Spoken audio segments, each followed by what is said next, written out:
Victory Studios in downtown Little Rock, this is Capitol View. And good Sunday morning to you. Welcome to Capitol View. I'm Jay Bir. We're only a couple of days left, not just the year, but this decade. And joining us now to wrap up 2019, Governor Asa Hutchinson. Governor, we appreciate you coming on here to kind of recap some things and maybe even look ahead a little bit. Let's get to some of the sort of the hot topics that were this year. I know some of the sin taxes were sort of the real big issues, not only that the legislature had to deal with, but just the implementation of it. Where do we stand on medical marijuana? What was kind of your opinion on getting everything going? Because I know there's a little bit of a delay for a lot of that going on, but now it seems to kind of be up and running. Well, it's been in litigation for some time, which slowed it up. Right. But once the litigation stopped, the licenses were issued. And so 2019 is the year medical marijuana was dispensed and the retail establishment set up for the consumer, which is the patient. Mm-hmm. And so even though there's still some areas of state do not have their retail establishments yet, we expect that to happen very quickly. So I consider that fairly well done. Yeah. And implemented, and hopefully it'll go smoothly in 2020. Of course, one thing that'll happen in 2020 is that they're trying to get signatures to go on the ballot for recreational use, yeah. Which I do not hope that is part of Arkansas's voting technique this year. We don't need recreational use of marijuana. Let's implement this for the patients and do that right. Well, I guess we'll cross that bridge when we get there, but I guess moving on to sort of the economic impact of the medical marijuana. What have we seen so far in the state, or is it still kind of too early to really see what that's doing for them? I think that in terms of economic benefit for the state at large, it is not significant. Right. There is some level of tax revenue that come in, but that barely covers the cost of operations, enforcement, the regulatory responsibilities, and that was by design. Sure. There are some small businesses that benefit from that. There are entrepreneurs that went into this business, but that's primarily the economic impact. Moving into another sort of economic impact, the computer science initiative that you've really got up and running here. Lots of students starting to get into that. Lots of the smaller colleges in the state really starting to sort of embrace some of that as well. What have you seen so far this past year? Well, first of all, 2019 was a great year for education. Yeah. Whenever you look at the fact that we started it off by raising teacher pay through the legislative session by $4,000 over the next 4 years, raising it in comparison to our regional average. We continued to push our computer science initiative.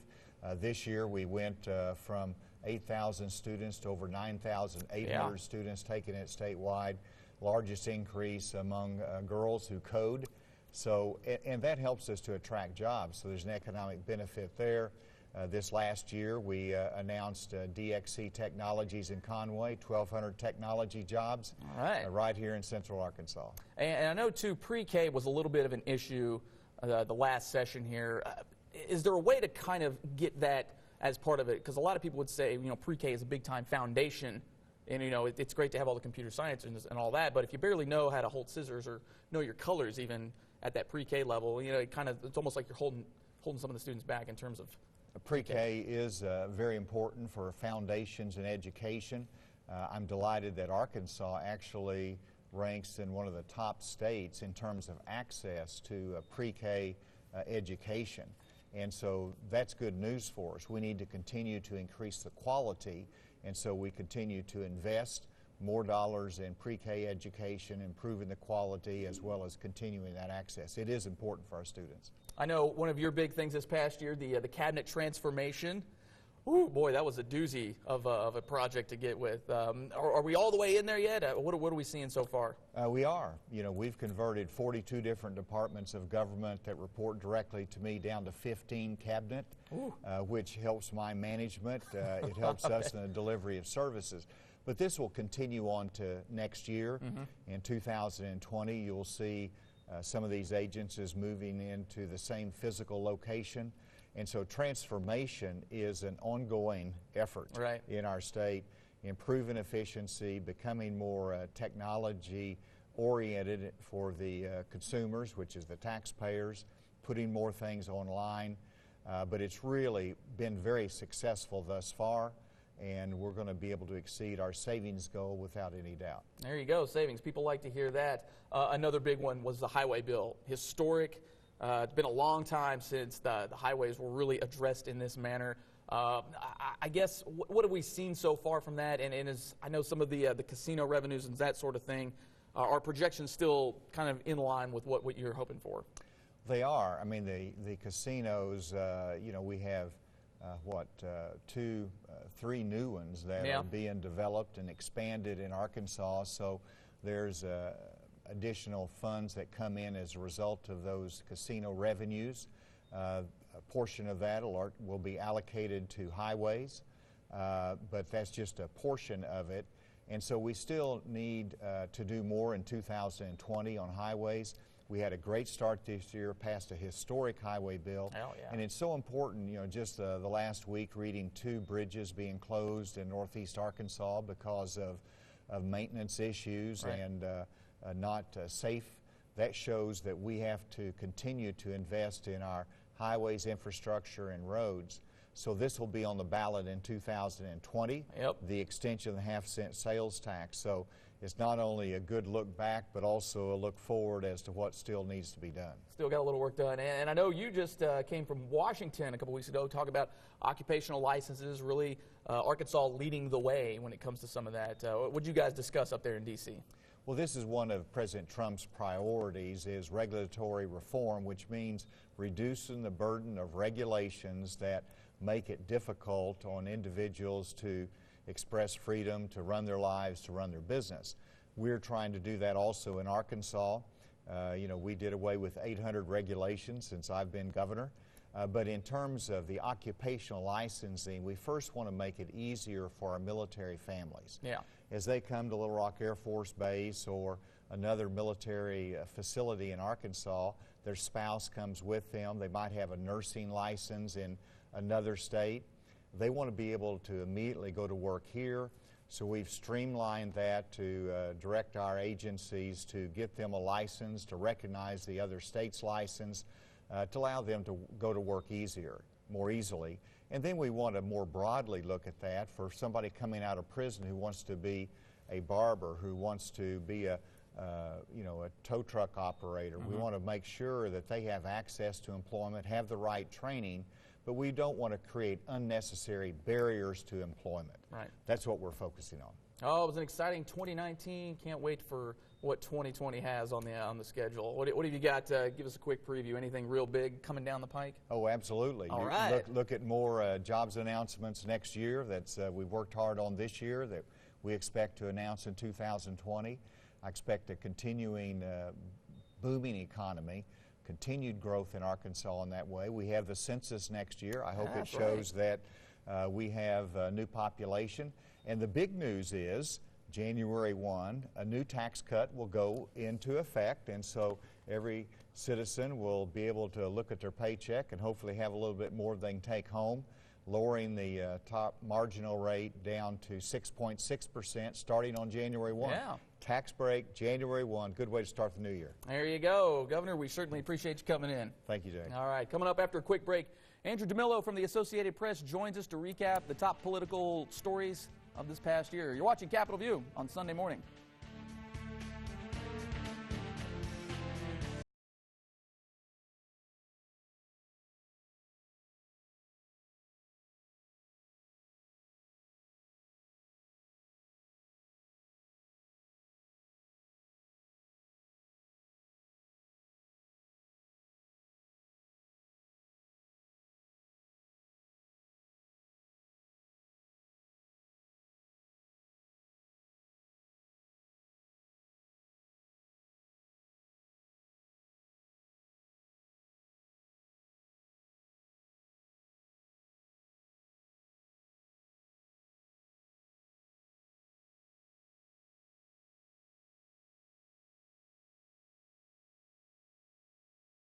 You're watching Capitol View, Sunday morning talk focused on the political scene in Arkansas. And welcome back into Capitol View. Well, joining us now to recap the top political stories of the year, Andrew DeMillo with the Associated Press. We finally got you in here. Awesome here. Yeah, glad to be here. Let's kind of get into it because I know the past couple of weeks here we've covered a lot of sort of the sin tax and its effect on Arkansas, whether it be revenue, otherwise. What do you make of casinos and medical marijuana this year? It's surprising seeing a conservative Bible Belt state like Arkansas having both of those occur in the same year. Yeah. Starting with medical marijuana, this seemed like such a delay after voters had approved this right. like 2.5 years ago. Yeah. To finally see it up and running. I think the latest numbers that we got from Department of Finance and Administration is more than $25 million worth of medical marijuana has been purchased. Yeah. There's still some frustration going on right now about some dispensaries have not opened yet, yeah. and I think that's going to be one of the things to watch. Heading into the new year, seeing how is the state going to react to that? Yeah. What kind of pressure are they going to put on some of these licensees that have not opened yet if they don't open quickly, because you still have parts of the state that don't have the same access as others. Yeah. So I think that's going to be a big concern, but there clearly is a demand for it. Absolutely here, and then the casinos have kind of been a big hit. To kind of make the tongue-in-cheek joke there. The one down there, the Saracen, just opened the annex. And I mean, it's bringing in some big time money for that area, at least for what it is. I mean, it's just slot machines down there. They haven't even gotten to the table games yet. Yeah, and with both of the racetracks, Oaklawn and Southland, what we're seeing is still kind of abbreviated version of eventually what you're going to see with the renovations and the additions they're doing there. But you're already seeing a large amount of money coming in there. And there's still the questions about what's going to happen with the potential fourth casino. There's still questions about what's going to happen with that. Is Pope County going to get it? What kind of questions, what kind of challenges there may still be with that?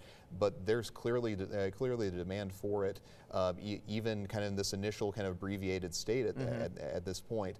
And we're seeing kind of the way it's affecting some of the business already. Southland making the announcement that they're going to be phasing out greyhound racing. Yeah. So a lot more of their business is going to be coming from the casino operations there. And it should be interesting to watch, and I'll be interested to see when the money really starts to come and they release those numbers, how quickly that Pope County one gets up and going. Obviously, LRSD, a big time issue on the year. I know a lot of people down here tend to say, what happens in LRSD, there's kind of that trickle-down effect. And so they made it a statewide issue despite the fact that it really wasn't. I guess, what did you make of the whole situation and even, the one-day strike? Well, it's interesting. It's something you don't really think about. A school district being something beyond a local story, but this is something that really transformed into not just statewide story, but national story as well as international attention to it. And it's really because it touched on a lot of issues that you're seeing happening nationwide with education. One of the top ones being collective bargaining for public employees. The state's move to strip collective bargaining from the teachers union there, really touched on an issue that you're seeing in other states.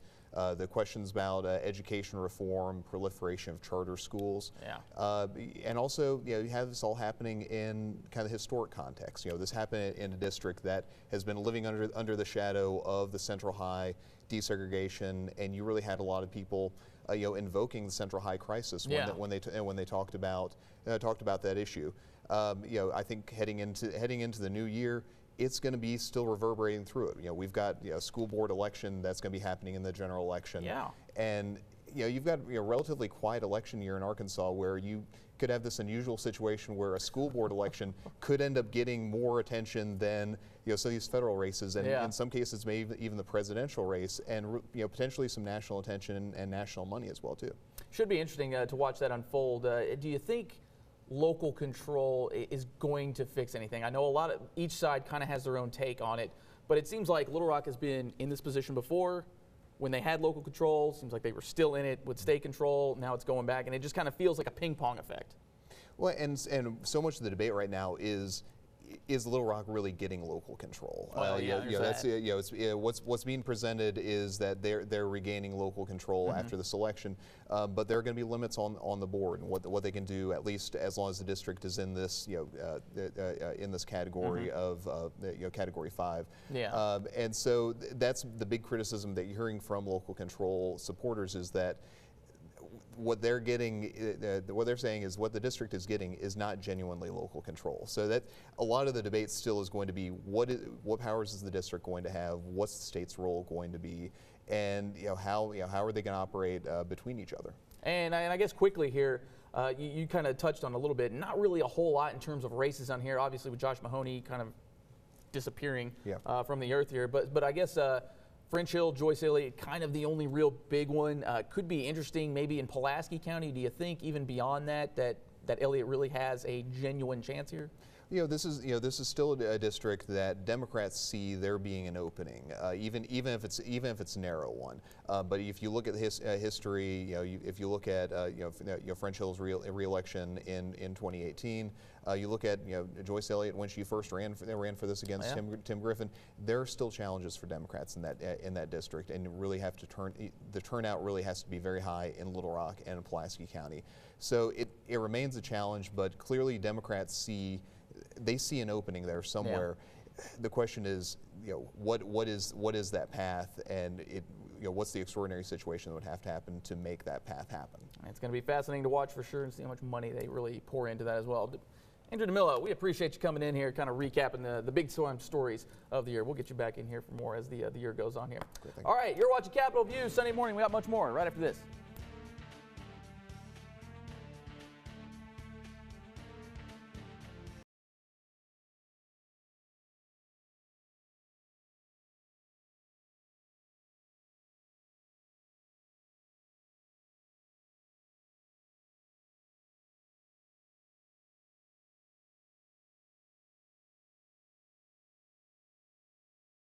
You're watching Capitol View, Sunday morning talk focused on the political scene in Arkansas. And welcome back to Capitol View. Just 2 days left in this year, heck, even the decade. Let's take a listen to what some of your lawmakers are focusing on in 2020. Hello, Arkansas. This is State Representative Brian Evans from District 43 right here in Cabot. 2019 is quickly coming to an end. And as we embark on 2020, I know there will be a lot of New Year's resolutions made. I would ask that you join me in adding these 3 things to your resolution list this year. Let's add grace, let's add joy, and let's add kindness. There's a lot of negativity out in the world today, but if we'll put a little focus on adding grace and joy and kindness into our new year, it'll be a better Arkansas for everyone. God bless you all, and God bless the great state of Arkansas. Hello, Arkansas. I'm John Thurston, Secretary of State, and I'm out here at DeGray Lake. It's December the 27th, and today is my birthday. And I just wanted to wish everyone a Happy New Year. And I guess my New Year's resolution is to live a more focused life. We go in the direction of our most dominant thoughts. So, just going to be a year of focus, and I'm excited about it, and just want to wish everyone a Happy New Year. Hi, this is Barry Jefferson. I serve on the Pulaski County Quorum Court. I represent District 10 on the Quorum Court. This is my first term. My New Year's resolution is this, is to be a better public servant to District 10, to be a better public servant to Pulaski County. That is my New Year's resolution. I'm Representative Brant Smith, representing District 58 in Jonesboro, Arkansas. And I've been asked to share my New Year's resolution. I'm focusing on 3 things in 2020. 1, my faith in Christ. 2nd, my family. And 3rd, I want to focus more attention on District 58 and serving the people that I represent in the State House. God bless and have a Happy New Year. Hi, this is State Representative Aaron Pilkington, representing District 69 with me and my beautiful wife, Emily. And for our 2020 New Year resolution, it is to eat better and to exercise more. All right, Happy New Year. Hello, Happy New Year to all my family and friends, especially my constituents in District 80. I'm Representative Charlene Fight, here with my grandson Beckett Williams. And one of the things that I do for a New Year's resolution is always to choose a verse to focus on, a Bible verse to focus on for the new year. And this coming year, for 2020, my verse is going to be Proverbs 19:11. And it says, "It is a man's wisdom that gives him patience. It is to his glory to overlook an offense." When we're in such polarizing times nationally, I want to concentrate on not being easily offended and overlooking offenses. I think this is a good verse to put above my computer. So Happy New Year to everybody, and wonderful 2020. Happy New Year, Arkansas. This is State Representative Mary Bentley. My New Year's resolution is to get healthier. One way I plan on doing that is spending more time on a bicycle enjoying this beautiful state that we get to live in. Another way is continue to eat some healthy food. Of course, that includes some food grown and produced right here in the natural state. And last, I'm going to do a better job of letting God help me handle the stress that we all deal with every day. God says laughter is a good medicine, and I'm planning on doing more of that. I hope you all have a wonderful 2020. And be sure you add Mount Nebo State Park and the True Grit Trail to your list of places to visit this year. God bless, and Happy New Year. Hi, I'm State Representative Stephen Meeks, Chair of the House Technology Committee. I'm also Director of the Arkansas Sky Dome Planetarium, a mobile planetarium and space science museum that travels to schools around Arkansas to get our kids excited about math and science.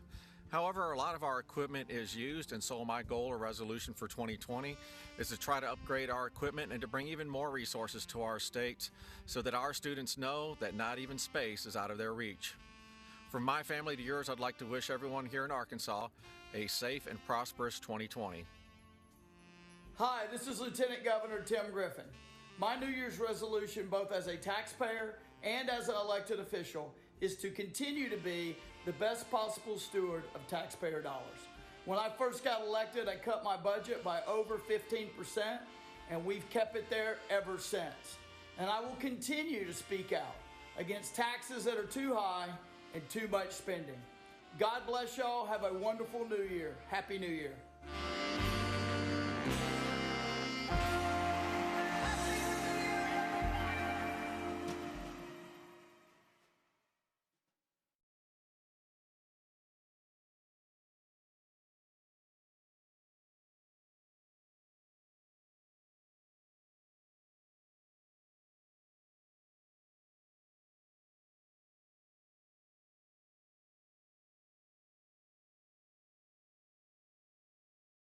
You're watching Capitol View, Sunday morning talk focused on the political scene in Arkansas.